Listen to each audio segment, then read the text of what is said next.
Halo Sobat Sehat semua, Assalamualaikum warahmatullahi wabarakatuh. Salam jumpa kembali dengan saya Sugito di channel Berbagi Sehat, channel edukasi dan motivasi seputar asam lambung, gejala inisiatif psikosomatis. Berdasarkan pengalaman saya sebagai orang yang pernah mengalami penderitaan asam lambung, gejala inisiatif psikosomatis. Harapan saya khususnya buat teman-teman yang masih dalam penderitaan asam lambung, GERD, inisiatif psikosomatis, setelah menonton video ini akan dapat tersugesti dan termotivasi untuk dapat cepat sembuh. Saya bisa sembuh, insya Allah teman-teman pasti juga bisa sembuh, badai pasti berlalu. Baiklah teman-teman, pada kesempatan kali ini ya, saya berbagi seputar asam lambung, GERD, inisiatif psikosomatis dengan topik memilih makanan agar asam lambung cepat normal kembali. Baiklah teman-teman ya, sebelum saya lanjutkan, tolong yang belum subscribe channel ini, klik subscribe dan loncengnya, supaya teman-teman tidak ketinggalan konten video-video berikutnya.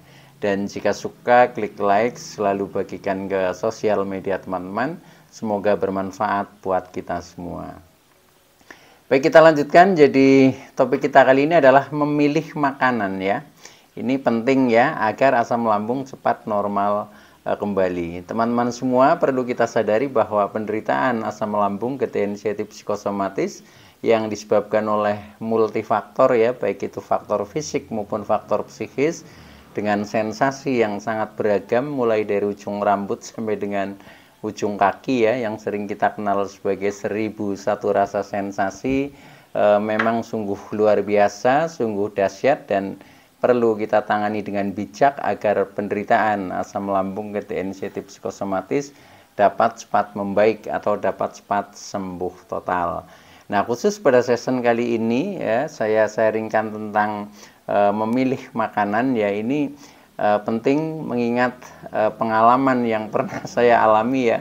Waktu itu di posisi yang terendah lah, titik terendah, yang badan terasa sangat lemah ya, kemudian masih selalu keliengan, badan lemes, perut selalu tidak nyaman, merasa begah, kembung, sembelit dan lain sebagainya, sampai untuk jalan saja itu masih goyang ya seperti oleng ya, badan, kaki, tangan sering merasa dingin, susah berkeringat dan seterusnya.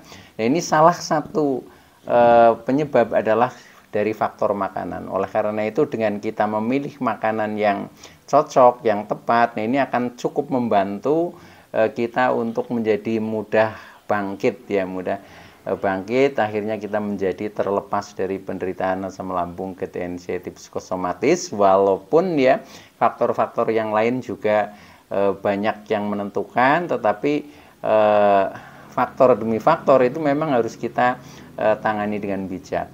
Nah, maka dari itu tolong ya ikuti video ini sampai dengan selesai supaya tidak gagal paham. Dan alangkah baiknya jika teman-teman juga menonton video-video yang lain ya, karena di setiap video itu saling berhubungan, saling melengkapi ya, sehingga pemahaman kita tentang asam lambung, gejala inisiatif psikosomatis menjadi semakin lengkap ya, dan akhirnya kita menjadi lebih mudah untuk berikhtiar keluar dari jeratan asam lambung, gejala inisiatif psikosomatis, dan akhirnya membawa kita menjadi lebih cepat berproses untuk menuju ke kesembuhan. Nah, baik ya, kembali kepada topik. Jadi intinya seperti ini teman-teman ya, ketika kita masih dalam kondisi terpuruk ya, waktu itu saya berat badan saja turun sampai 10 kilo ya, turun 10 kilo, kemudian wajah pucat ya, kemudian kurus ya, pokoknya nggak ini apa ya, nggak bersemangat sama sekali ya, sampai ketika kita bercermin saja itu menjadi tambah cemas dan takut ya, yang dulunya segar ya wajahnya itu kelihatan kurus itu juga menjadi cemas. Nah, ketika kita menimbang badannya kurus, selalu turun, ini apa beratnya, itu juga menjadi tambah cemas, tambah takut ya, sampai kepikiran jangan-jangan ini ajal sudah mendekat dan seterusnya, itu seperti itu ya. Nah, semakin kita berpikir seperti itu ya, ini akan semakin direspon oleh tubuh ya, karena kita yang sudah mengalami gejala psikosomatik, apa yang dipikirkan oleh pikiran kita ketika itu hal negatif ya, itu biasanya langsung direspon, sehingga asam lambung menjadi tidak normal ya, kadang menjadi naik, akhirnya muncullah GERD ya. Nah, GERD itu menimbulkan beberapa sensasi ya yang sangat beragam, yang kadang juga ada rasa-rasa yang belum pernah kita rasakan ya. Jadi rasanya itu memang nano-nano ya. Nah, akhirnya di saat seperti itu kita menambah cemas ya, menambah cemas, menambah gelisah, menambah was-was, kemudian menjadi khawatir ya. Nah, khawatir jangan-jangan nanti tidak sembuh, jangan-jangan pingsan dan lain sebagainya, yang intinya pokoknya membuat pikiran ini menjadi semakin penuh dengan ilusi-ilusi yang negatif ya, halusinasi yang negatif, dan akhirnya berputar menjadi asam lambung itu dalam kondisi yang tidak normal. Nah, di saat seperti itu memang kita harus istilahnya bisa mencermati ya, bisa memutuskan rantai negatif itu ya. Nah, salah satunya adalah dari faktor makanan, karena ketika kita makan tidak tepat ya, nah itu kadang bisa menimbulkan gejala, contohnya menjadi kambuh itu, seperti itu. Nah, maka dari itu kita sesuaikan dengan kondisi lambung kita ya.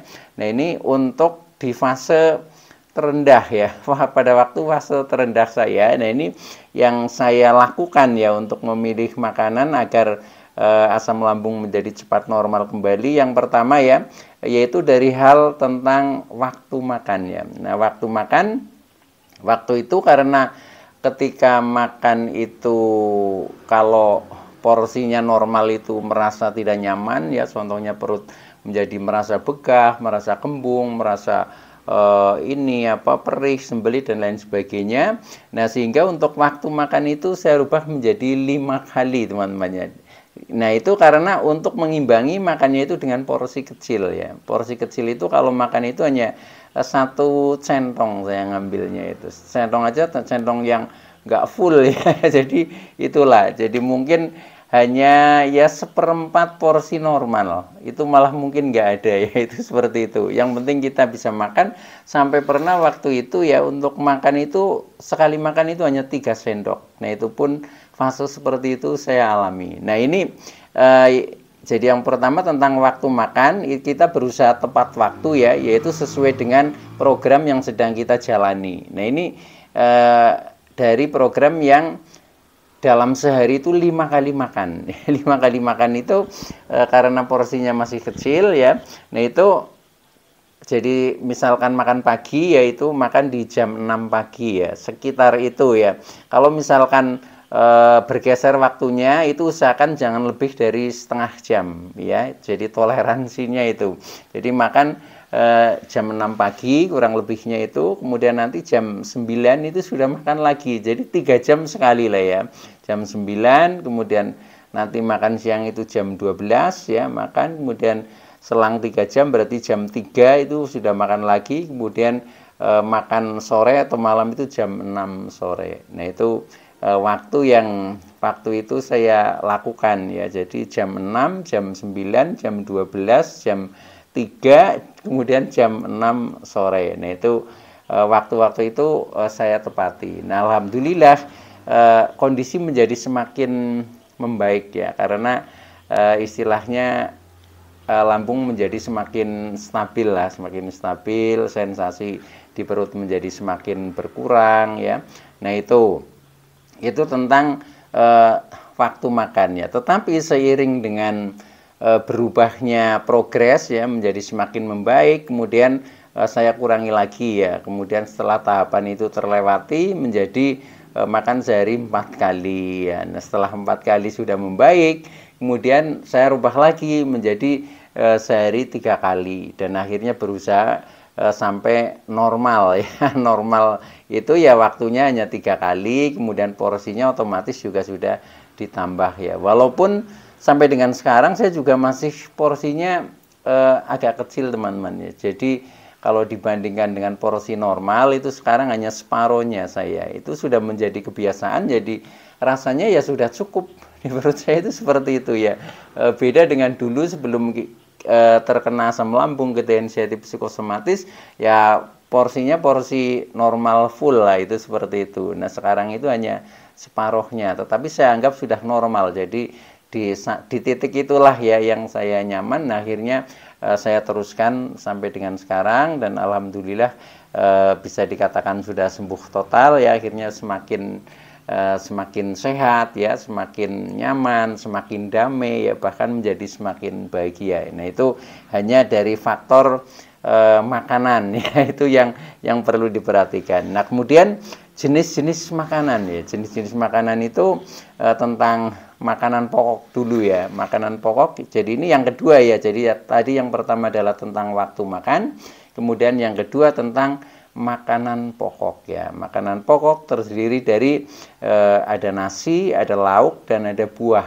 Nah itu pada saat di posisi terendah ya, nah itu saya menggunakan nasi biasa teman-teman ya, bukan bubur ya, bukan bubur, tapi nasi biasa. Cuma nasinya dibikin lembek ya, jadi masaknya itu menanak nasinya, airnya agak banyak, jadi agak lembut ya, itu seperti itu.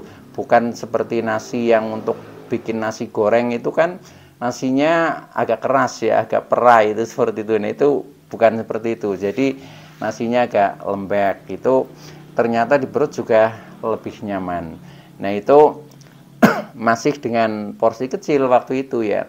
Tetapi untuk tambahan ya, istilahnya untuk mengamankan lambung biar lebih nyaman, itu sebelum makan itu ya, jadi pertama kali makan di pagi hari ya, itu saya bikin seperti bubur ya, seperti bubur dari pati irut ya. Jadi, namanya pati irut kalau di tempat saya. Mungkin ada yang pati Garut ya, juga bisa, dari pati sagu juga bisa. Intinya dari pati lah, seperti itu ya. Nah itu ternyata lebih melindungi ya, melindungi lambung yang mungkin waktu itu kata dokter juga teriritasi. Nah itu menjadi lebih nyaman, menghilangkan rasa-rasa perih dan sebagainya, sehingga setelah itu makan apa saja itu juga sudah damai lah di lambung, seperti itu ya. Itu hanya 1 sendok makan, kemudian saya tuangkan di dalam teflon itu, kemudian dikasih air dingin ya, kita campur. Setelah itu kita panaskan di kompor ya, itu sekitar paling 5 menit itu udah jadi. Itu seperti itu ya. Jadi bisa dikatakan sebagai pelindung pertama itu. Nah setelah itu selang sekitar ya setengah jam baru kita makan pagi. Nah makan paginya untuk nasinya itu tadi dengan nasi yang lembek, itu seperti itu. Mungkin nasi liwet ya, itu seperti itu ya. Pokoknya bikin aja airnya agak banyak, itu akhirnya menjadi lebih lunak ya. Ketika lambung kita masih serius, memang kita harus makan yang lunak-lunak teman-teman ya, itu. Nah itu tentang nasinya ya. Kemudian yang kedua tentang lauknya. Nah tentang lauknya waktu itu masih menghindari yang goreng-goreng ya, yang goreng-goreng, sehingga lauknya seringnya misalkan tahu, tempe ya, itu hanya direbus ya. Jadi direbus tapi dikasih bumbu. Jadi ya enak saja sih menurut saya, itu ya enak seperti itu ya. Nah, walaupun lama-lama kadang bosan ya, itu seperti itu. Cuma biar nggak bosan ya harus divariasi lah ya. Kadang tahu, kadang tempe, kemudian telur juga direbus, itu juga nggak apa-apa ya. Termasuk kalau ikan air ya itu dipepes ya, dipepes. Jadi waktu itu masih istilahnya mantang lemak-lemak lah, termasuk minyak, santan dan lain sebagainya. Sehingga lauk yang sering saya pakai itu seperti itu teman-teman. Kalau nggak tahu, tempe, kemudian telur rebus atau telur asin itu ya. Kemudian kalau ikan ambilnya ikan air ya, nah itu saja dengan cara dipepes. Tapi kalau ikan dipepes itu enak ya, enak. Menurut saya enak itu. Nah itu divariasi supaya tidak bosan, itu seperti itu. Nah kemudian sayurnya itu sering pakai sayur bening teman-teman.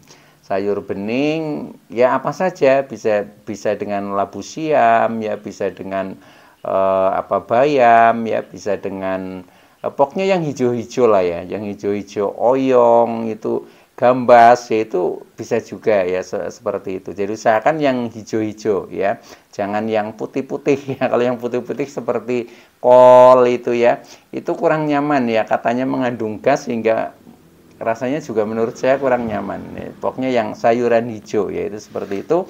Dan cara memasaknya itu memang harus banyak airnya dan agak lama sehingga menjadi betul-betul lembut, itu seperti itu ya. Beda dengan misalkan sayur tapi modelnya ditumis atau dioseng, itu kan kadang masih keras ya, apalagi masaknya cuma sebentar sudah pakai minyak lagi. Nah itu akhirnya di perut rasanya panas, nggak nyaman ya. Nah itu saya pakai itu, jadi sayur bening lah utamanya seperti itu, dari sayuran-sayuran hijau dan masaknya agak lama ya. Bumbunya juga bumbu sederhana ya, jadi bumbu tradisional lah, hanya istilahnya ya bawang merah, bawang putih, kemudian apa itu ya, muncang ya, kadang dikasih kencur ya, kasih garam, hanya itu saja seperti itu ya. Kadang bumbu-bumbu yang lain saja nggak pakai, itu seperti itu. Tapi itu juga sudah enak menurut saya ya itu. Dan karena pokoknya yang nyaman di perut ya, itu yang paling enak menurut saya seperti itu. Karena setiap kali mau makan yang saya bayangkan itu efeknya nanti akan membawa lebih nyaman atau menjadi bermasalah. Nah itu, nah ketika menjadi lebih nyaman, yaitu pilihan yang paling baik, pilihan yang enak. Walaupun mungkin antara orang satu dengan orang yang lain karena seleranya juga berbeda, kemudian sensitivitas lambung kita juga berbeda. Nah itu kadang sedikit berbeda, itu pun juga nggak masalah. Tetapi menurut saya secara umum itu ya samalah karakternya seperti itu. Nah itu ya tentang lauknya, itu seperti itu.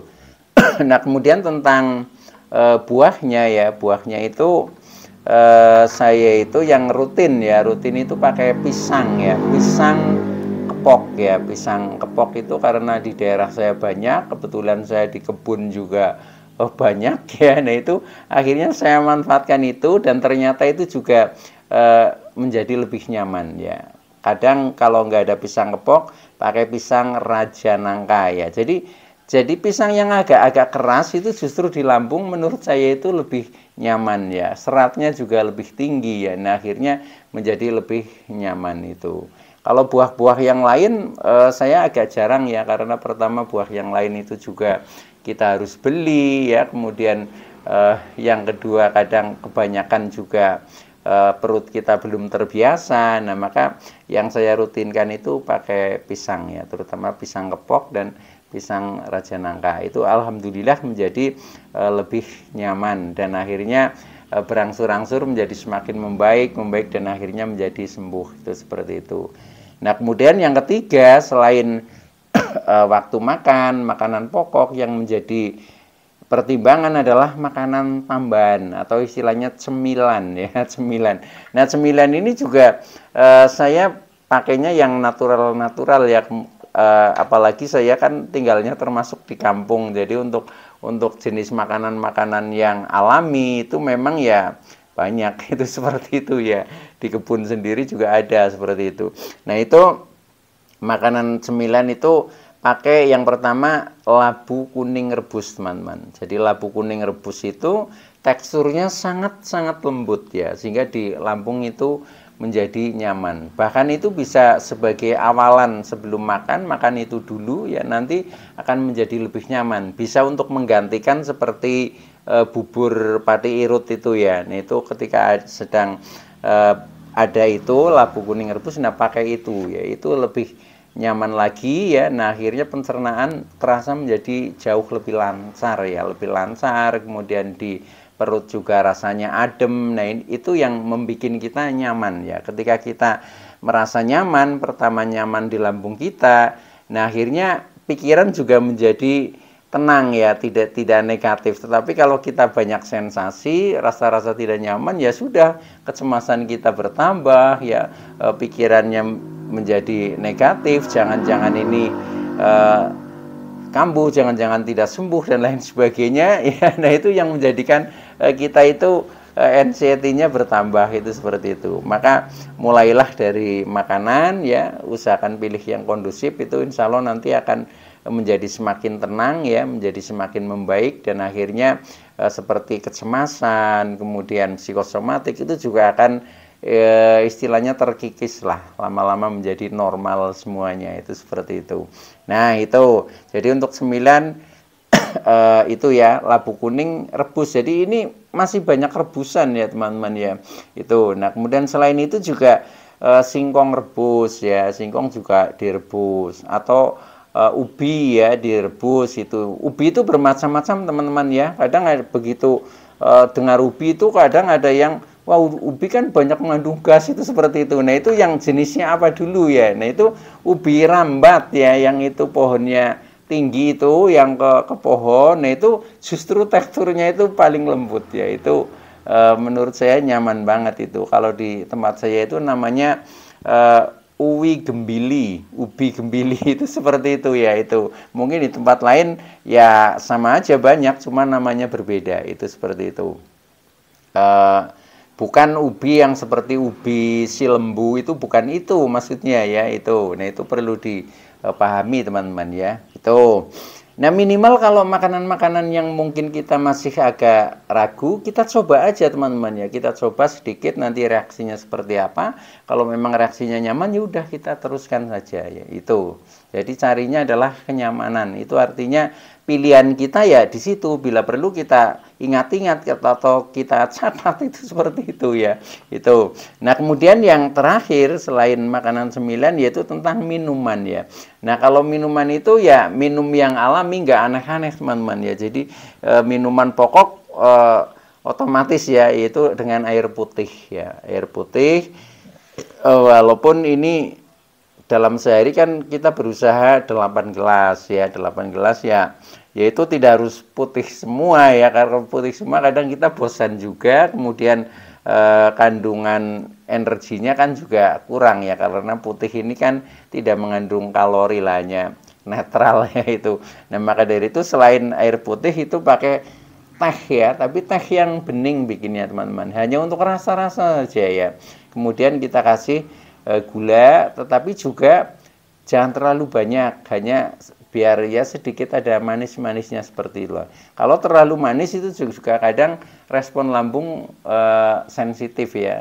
Terlalu manis, terlalu asin itu kadang juga menjadi kurang nyaman. Nah, itu ya sekedar, kalau saya misalkan 1 gelas contohnya seperti ini ya, untuk bikin teh ya, ini hanya 1 sendok ya. 1 sendok ini kan ukuran gelas agak besar ini. Nah, seperti itu. Itu. Kemudian minuman yang lain ya selain itu saya sering juga minum air taji teman-teman. Taji atau air tajin. Nah, itu air rebusan ketika kita menanak nasi. Menanak nasi sudah mendidih kan masih banyak airnya, tapi warnanya sudah putih itu. Nah, kita ambil di situ. Nah, itu ditambah gula juga boleh, atau natural, nggak usah ditambah gula juga enak juga. Nah, itu juga nyaman di lambung, dan itu berenergi ya, berenergi karena itu merupakan ekstrak dari nasi ya, itu seperti itu bagus itu. Nah, sebagai istilahnya herbalnya yaitu saya minum air kunyit ya. Air kunyit itu kalau bikin pakai gelas ya, tapi yang gelas biasa, bukan yang gelas besar. Itu untuk sehari 1 gelas. Nah, alhamdulillah dengan seperti itu akhirnya menjadi progres, semakin membaik, semakin nyaman perutnya ya. Dengan perut nyaman, otomatis sensasi yang lain seperti GERD juga tidak terjadi, akhirnya sensasi semakin menghilang. Nah, dengan seperti itu kecemasan pun menjadi berkurang ya, sampai dengan psikosomatik yang biasanya pikiran negatif itu pun mulai bisa berpikir lebih positif, dan akhirnya dengan seperti itu kita menjadi sembuh teman-teman.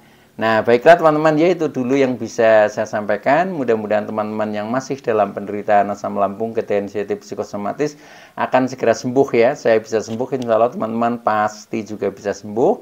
Badai pasti berlalu. Oke, terima kasih atas like, subscribe, serta komennya. Sekian, wassalamualaikum warahmatullahi wabarakatuh.